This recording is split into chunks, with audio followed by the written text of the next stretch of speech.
Biotin, अगर आपके बाल पतले हो रहे हैं, हेयर थिनिंग हो रही है, हेयर लॉस हो रहा है, तो बायोटिन आपके बालों की हेल्दी ग्रोथ में बहुत हेल्प कर सकता है। लेकिन क्या वाकई आपको बायोटिन की ज़रूरत है? क्या आपकी बॉडी में बायोटिन की कमी है भी या नहीं? आइए जानते हैं वीडियो में।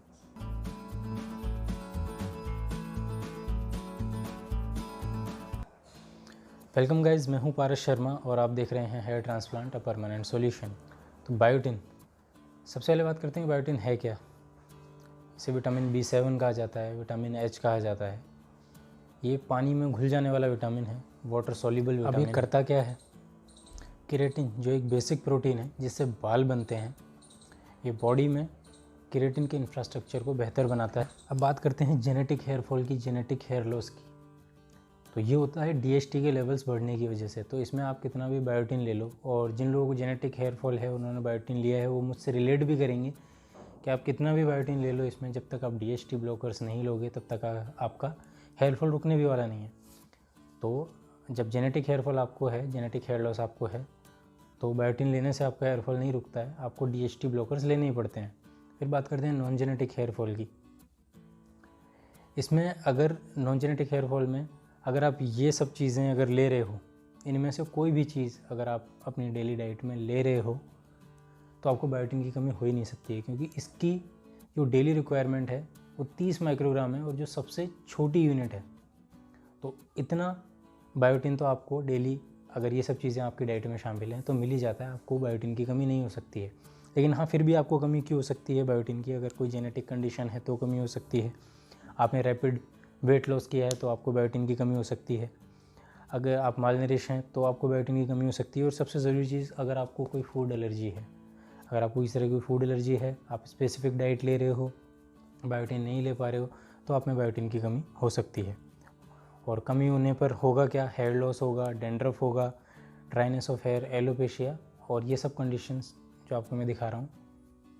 और सबसे इम्पॉर्टेंट चीज़ कि अगर आप स्मोकिंग करते हो तो आपके ब्लड में बायोटिन के लेवल ज़रूर कम हो सकते हैं। अब बायोटिन की कमी का कोई ख़ास टेस्ट तो होता नहीं है, सिम्टम से इसका पता लगाया जाता है, जैसे हेयर लॉस है, डेंड्रफ है, ड्राइनेस है।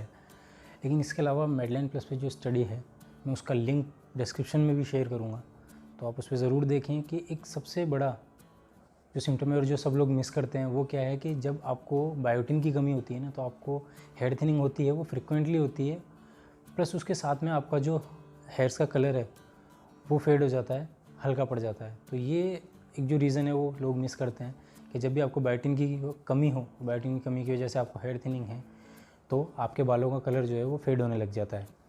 तो इसके कई सारे और भी सिम्टम्स हैं, जैसे रेड स्केली रैश हो जाते हैं आँखों के अराउंड, और अपनी नोज़ माउथ इसके अराउंड जो है रेड स्केली रैशेस टाइप हो जाते हैं। तो अब बात करते हैं, क्या हेयर ट्रांसप्लांट करवाने के बाद बायोटिन नहीं लेना चाहिए? देखिए, हेयर ट्रांसप्लांट करवाने के बाद तो बायोटिन क्या, जो भी आपको डॉक्टर्स रिकमेंड करते हैं वो सारी दवाइयाँ लेनी चाहिए, और बिल्कुल भी मिस नहीं करनी चाहिए वो दवाइयाँ। हेयर ट्रांसप्लांट के बाद आपको वो सारी दवाइयाँ लेनी चाहिए जो आपको क्लिनिक बता रहा है। ये बात हुई बायोटिन की कमी की, लेकिन बात करते हैं बायोटिन का एक्सेस होने पर, क्योंकि इसकी डेली रिक्वायरमेंट जो है वो 30 माइक्रोग्राम है ओनली, और आप अगर 5 mg 10 mg बायोटिन डेली ले रहे हो, तो ये excess of biotin, excess dose हो गई आपकी। तो लेकिन अब इस पर क्या साइड इफ़ेक्ट हो सकते हैं, तो मैं ये आपको यहाँ दिखा रहा हूँ। इसके साइड इफ़ेक्ट्स ये हो सकते हैं, लेकिन ये बहुत ही रेयर कंडीशन में होते हैं, क्योंकि देखिए बायोटिन जो है वो पानी में घुल जाने वाला विटामिन है, वाटर सॉल्युबल विटामिन है। जब भी इसकी एक्सेस होती है आपकी बॉडी में, इसकी अधिकता होती है, तो ये यूरिन के थ्रू जो है बाहर निकाल दिया जाता है। ये तो बात हुई बायोटिन की कमी होने पर, लेकिन इसकी डेली रिक्वायरमेंट ही इतनी कम है, 30 माइक्रोग्राम, कि आप अगर इसे 5 mg 10 mg भी लेते हो तो लगता है कि कई बार ये क्वेश्चन होता है कि हम एक्सेस तो नहीं ले रहे हैं, कि इसकी अधिकता तो नहीं हो रही है। तो बायोटिन अगर आपकी बॉडी में एक्सेस भी हो जाता है, तो इसके साइड इफ़ेक्ट्स जो होते हैं बहुत रेयर कंडीशन में होते हैं, स्किन रैशेज़, डाइजेस्टिव इश्यूज़ और किडनी प्रॉब्लम्स। इनके सबसे पहले तो अगर आप ज़्यादा बायोटिन ले रहे हो ना, तो एक नॉर्मल जो सिम्टम है वो है कि आपका यूरिन फ्लो बढ़ जाएगा, आप बार बार यूरिन जाओगे, तो वो एक नॉर्मल सिम्टम है। अगर ज़्यादा एक्सेस हो रही तो आप पता लगा सकते हो, लेकिन बॉडी में जो है बहुत कम केसेस, बहुत ही रेयर कंडीशंस ऐसी मिलती हैं कि बायोटिन की एक्सेस होगी। क्योंकि बायोटिन क्या है, जैसा कि मैंने बताया, पानी में घुल जाने वाला विटामिन है। तो शरीर में मौजूद बायोटिन वैसे भी अगर ज़्यादा क्वांटिटी में है तो यूरिन के थ्रू जो है बॉडी उसे आराम से बाहर निकाल देती है, तो इसलिए उसकी एक्सेस इतनी होती नहीं है। लेकिन फिर भी अगर आपको लगता है कि बायोटिन की एक्सेस आपकी बॉडी में हो रही है, तो फर्स्ट तो अपनी किडनी प्रॉब्लम्स देखें, अपनी यूरिन का आउटपुट देखें, यूरिन का फ्लो देखें कि वो अगर बढ़ रहा है तो आपको ज़रूर बायोटिन की एक्सेस जो आपकी बॉडी में है। बाकी स्किन रैशेज़, डाइजेस्टिव अपसेट वगैरह ये सब और बाकी जितनी भी कंडीशन है आप देख सकते हैं, ये इसके साइड इफ़ेक्ट्स हैं। बट ये बहुत रेयर कंडीशन में, क्योंकि बायोटिन की एक्सेस जो है बॉडी में नहीं हो पाती है, क्योंकि वो वाटर सॉल्युबल विटामिन है, तो बॉडी उसे स्टोर नहीं कर पाती है, यूरिन के थ्रू उसे बाहर निकाल देती है।